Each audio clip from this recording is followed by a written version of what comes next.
It is National Preparedness Month, just in case you didn't know, and with the fires and storms and COVID all happening on the disaster scale, it is so important to remember that we should all be ready in case there is an emergency. News 5's Jessica Barretto has been joining us live all morning long with an expert on what you need to do and what you need to know to prepare for an emergency. Jessica, good morning.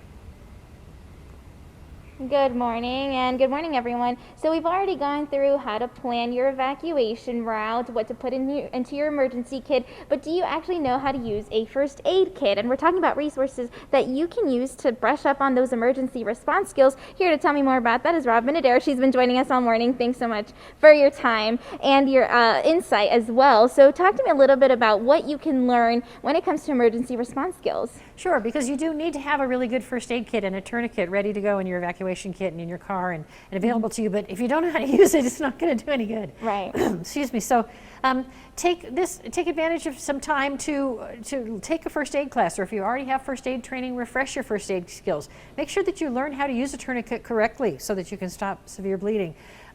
Learn how to use a fire extinguisher. There are lots of opportunities out there, and you can take those classes online in many cases as well. The Pikes Peak Community Emergency Response Team offers that training, as well as many other organizations in our community. We don't do as many in-person classes because of COVID, but lots is available, either hybrid or online. So if you're stuck at home with COVID, you take an online first aid class or learn more. Organize your neighborhood. There are resources on our website for how to get your neighborhood together and things that you need to do to prepare for a wildfire or a winter storm, or how to organize your neighborhood as a community. Right. So those are some other steps that you can take to be ready.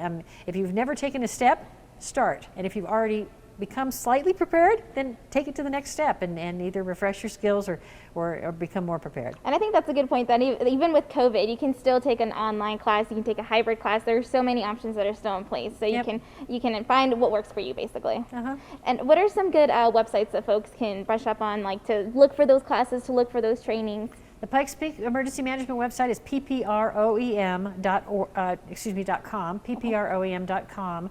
The Pikes Peak CERT team, which is the Community Emergency Response Team, and where that training is available, is at ppcert.org.